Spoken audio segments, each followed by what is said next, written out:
Hi everyone, welcome to your Tarot Wisdom messages for the month of February 2026. What a year it is already being, right? I don't think I'm just speaking for myself when I say that. Definitely an exciting time. So I'm recording this on Wednesday, the 28th of January. So yesterday on the 27th, we had Neptune moving into Aries, moving from Pisces to Aries, which is not just one sign to another, it's one cycle to another, because of course, Aries is the first of the astrological zodiac signs.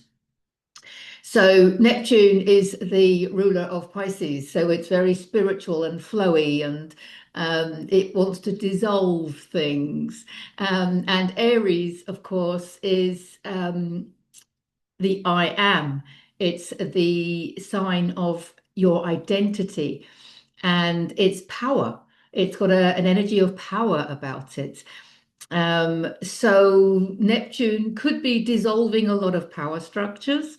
It could be dissolving our identities. And I think that's one that we can all resonate with at this time. So, as I've said before in previous videos, this energy in January and February feels very much like preparation for what's coming in March. That's what I'm seeing in the readings I've been doing. But that preparation is a little bit turbulent. So it really is like a rebirth, isn't it? Because it's like we're in the birth canal and it's not comfortable, but we know we can't go backwards. We don't quite know what's coming out, but it will be some kind of new identity. So really that analogy is spot on, isn't it?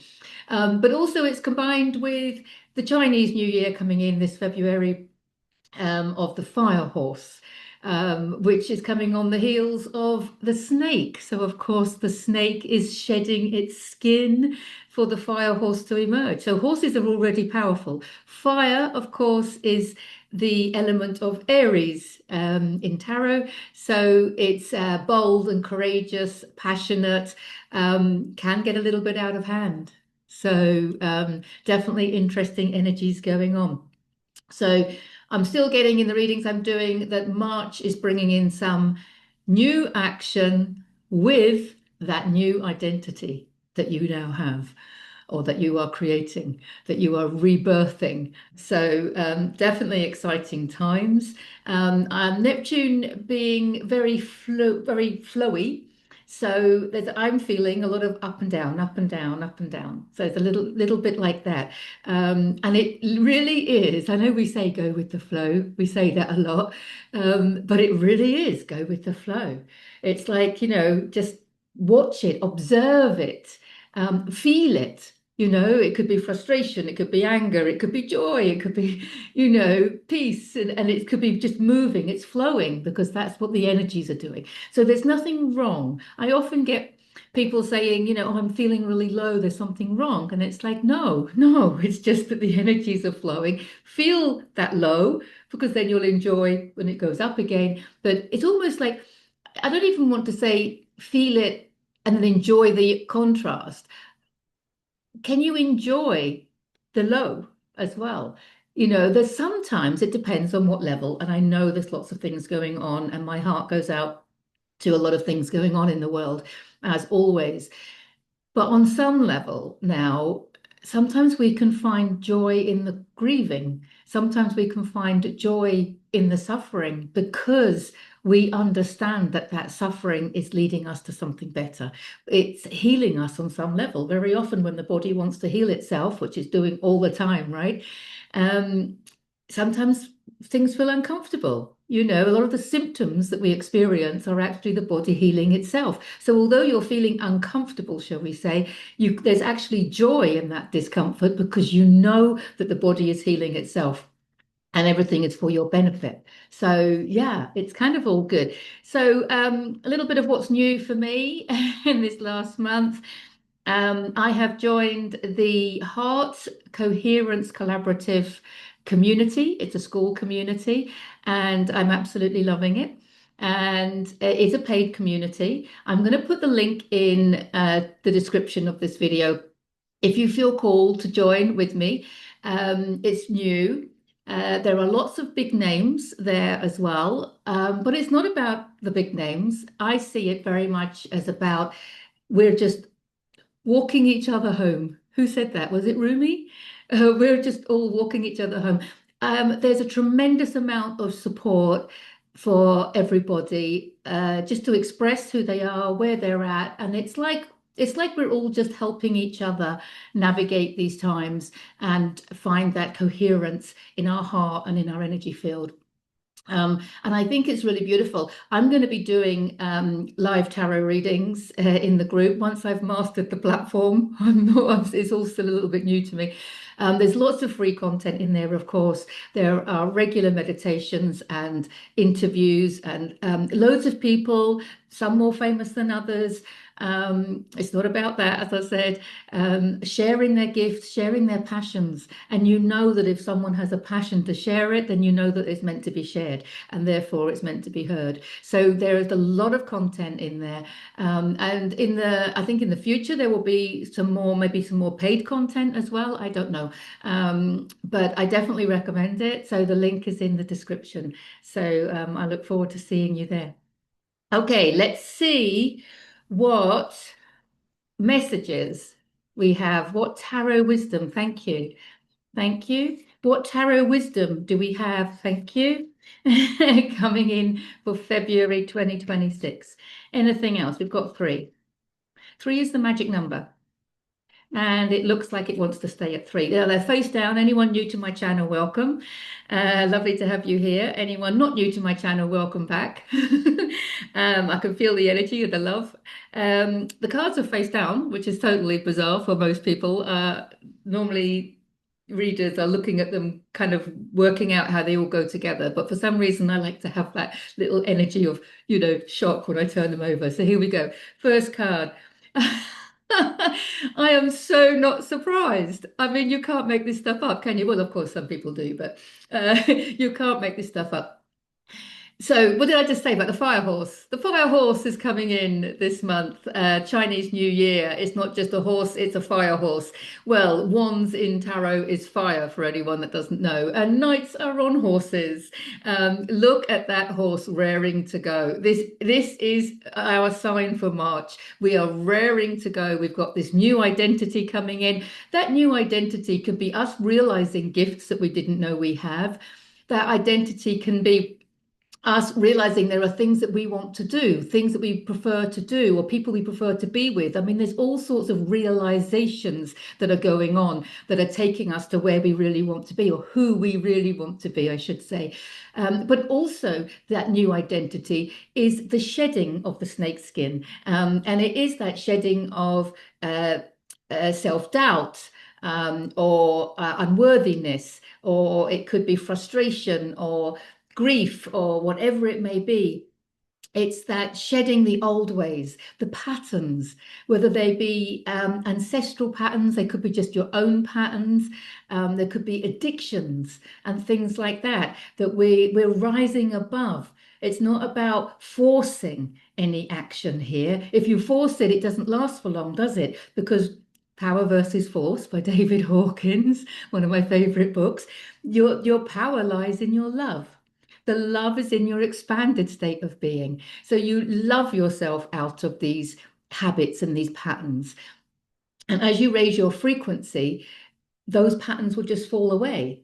If it's an addiction or something, or if it's a self-sabotage, people talk about self-sabotage, stuff like that. If you try and force yourself not to do something, I really don't think it's going to help. I think it's about just loving yourself and accepting. Let's not forget, on that map of consciousness by David Hawkins, acceptance is at 350 with forgiveness. And they are both the spiritual lessons that we need to master if we are going to elevate our consciousness into the throat chakra level, which is the state of being called love.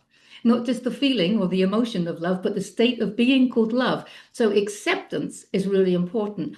And that acceptance is, I think, some of these patterns. And the kind of irony of it, or the paradox of it, is that when we accept our self-sabotaging patterns or our ancestral patterns, or if we stop fighting them and stop having resistance to them, they will dissolve. Of course they will dissolve, because Neptune has moved into Aries. And Neptune is the dissolving sign, isn't it? It's the dissolving planet. Um, so they will naturally dissolve. We don't need to fight, resist, or take action that doesn't feel right. But he is all about new action that does feel right. He's all about new action that is in alignment with who you rebirthing, who you're becoming, who you came here to be, I want to say. Our next card is the moon, and I'm so not surprised to see the moon. Now, it's a powerful card. It's a major arcana. Here's like the swamp. It shows evolution. We've got the wolf and the dog integrating the shadow, the wolf and the dog, the wild and the tame. It's those opposites. And that's what I was just saying about the self-sabotaging thing. Rather than pushing it away, or you're not good enough because you still do certain things, or you've got this pattern, it's a flaw or something. Instead of pushing it away, just allowing it, accepting it. It's like the wild side. Acceptance is actually what's going to integrate it. Loving yourself, flaws and all, warts and all. So this is beautiful. The moon shows, well, of course, we've got the lunar calendar, which is the fire horse coming in on the lunar calendar. So it's all so fitting, isn't it? But the moon also in tarot represents subconscious fears. So there's some fear coming out because, I mean, birth is traumatic, really, if you think about it. Even, I mean, I think some of the medical birth situation, I don't think is very logical. I think we need to go back to basics and hold on to tree trunks and be in malasana in a squat. We need to go back to those days rather than have to, lie down and force birth in an unnatural way.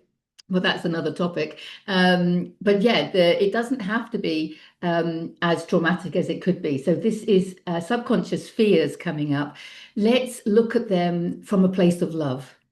Let's not look at them from a place of victimhood, because it's that victimhood that's got us in contraction, that's got us in resistance, and what you resist persists. And that's actually a quantum truth, because I'm going to. So one of the downloads that came last year was the understanding that the observer's judgment of the observed is what defines it. So from a quantum perspective, I know it's easy to say, well, I looked at something and then I reacted. And you think in linear time, but we know that linear time doesn't exist. We know that everything's happening in the now moment. And how you observe something, the consciousness with which you observe something, and the judgment that you make of it is actually what's going to collapse that wave particle into form. So if you judge it as being wrong or bad, you can collapse that into wrong and bad in your reality. If you judge it as being acceptable or okay or a blessing even in some way or another, but if you accept it with peace in your heart, then it will collapse as acceptable, peace, and everything else. So it's like you've probably heard that, especially in schools, they will label a child a troublemaker, and then that child will become a troublemaker. It's the self-fulfilling prophecy. So ironically or paradoxically, when we judge something as being wrong, it's actually us that's making it wrong, because we are the creators of our own reality, and there's only you creating your reality. There's other people participating, but everyone is under the direction of your frequency. Everything outside of you is a holographic projection of your frequency, or some part, some frequency within you. Of course, we have lots of frequencies because we have lots of emotions and thoughts and beliefs, and some of them are at a higher frequency than others. But everything in your reality is a vibrational match. So if you're looking at something and it triggers you, and you're judging it as being wrong or unacceptable, that the reason it's triggering you is because it's in you somewhere. So a lot of people don't want to hear this in the beginning, but this, I think, is one of the major steps in self-realization, and in this great awakening, is understanding that everything is a mirror. So looking at it with curiosity, from a place of self-love, from a place of an open heart, and a place of no judgment.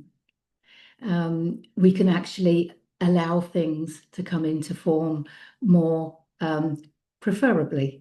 Preferably. That's what Bashar often says, isn't it? The things that you prefer and the things that you don't prefer, without judging them as right or wrong. So this is a powerful card. It shows deep inner healing. It's a healing card, but because it's a major arcana, it shows a very deep level of healing.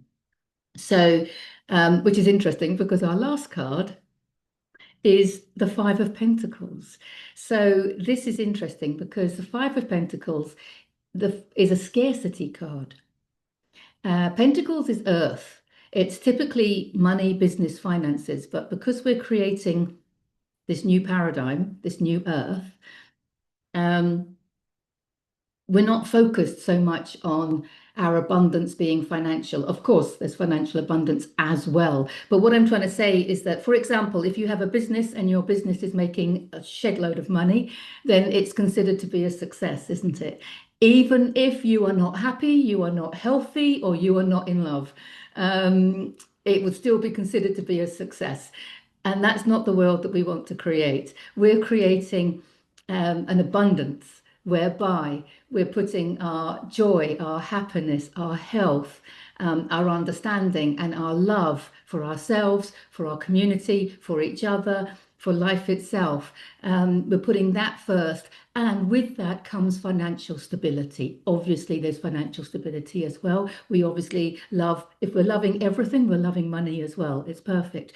But all I'm saying is we're not putting it as our priority. When we make decisions, there may be some decisions in life that we make whereby we know it's going to raise our frequency, but it might cost us money, or it might not bring in as much money as another decision.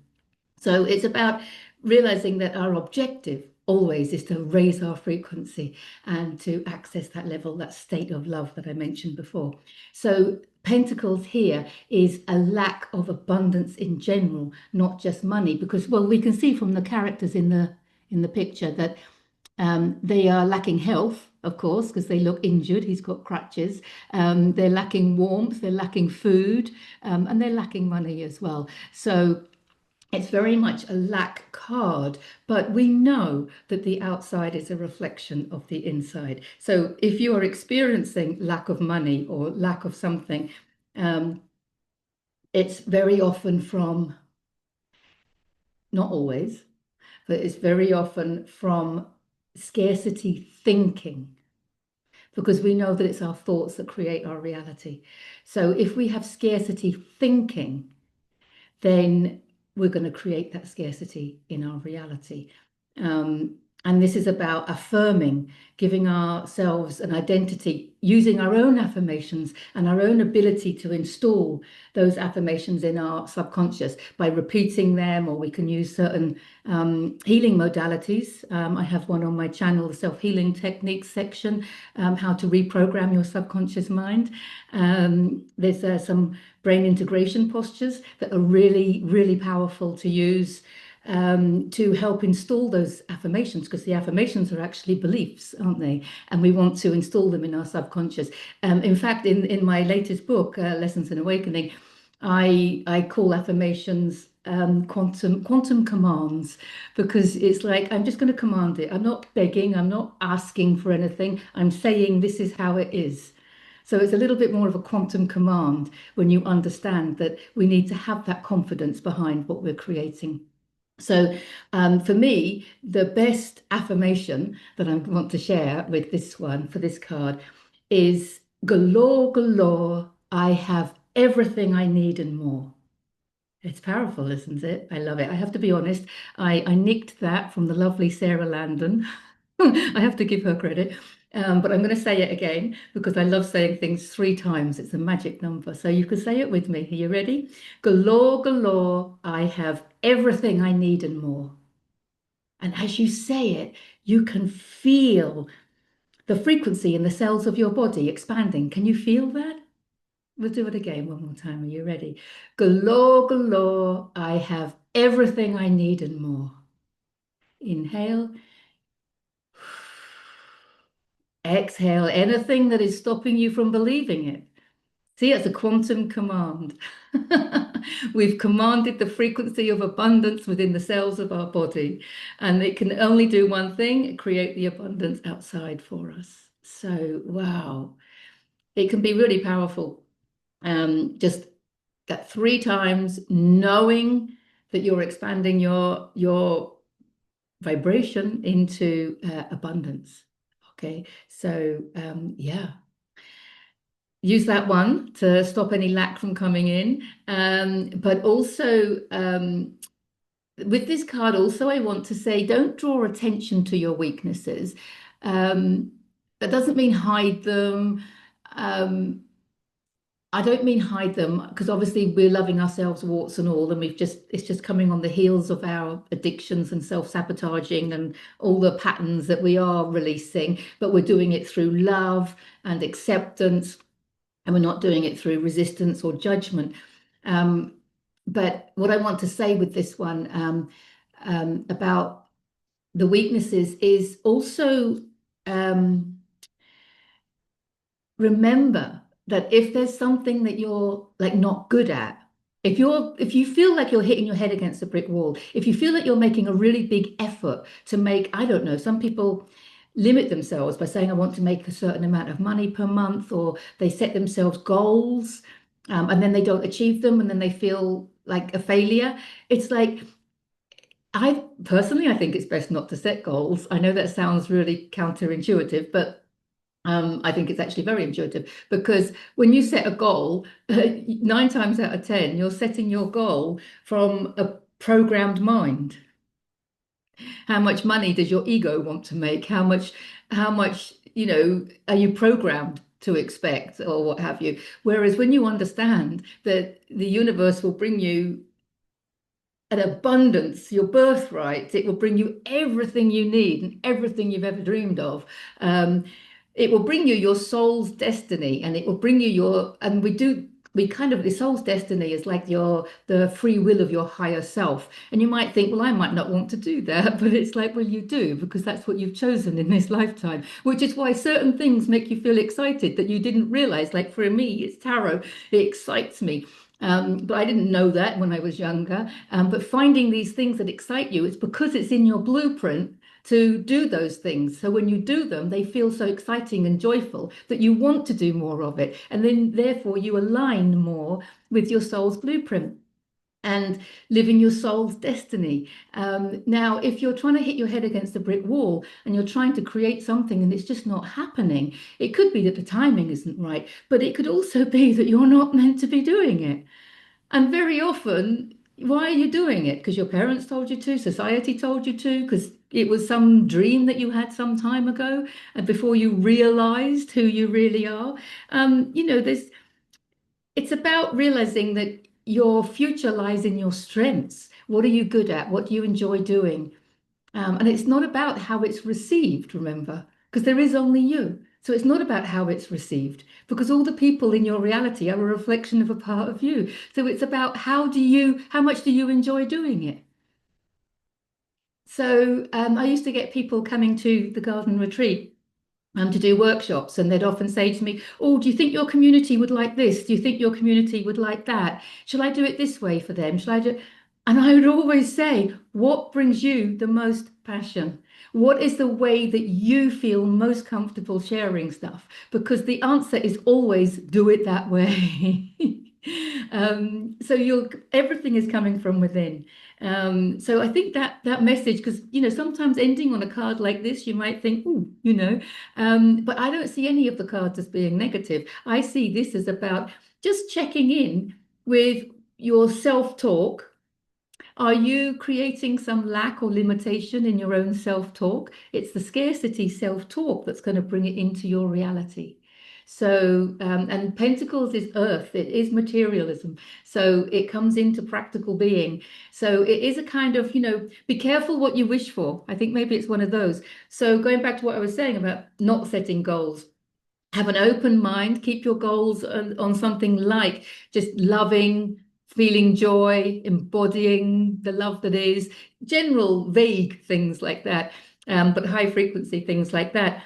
rather than specifics, because if you pick a specific, first of all, it might not be in alignment with your blueprint. And secondly, it might be less than the universe wants to bring you, because there are miracles.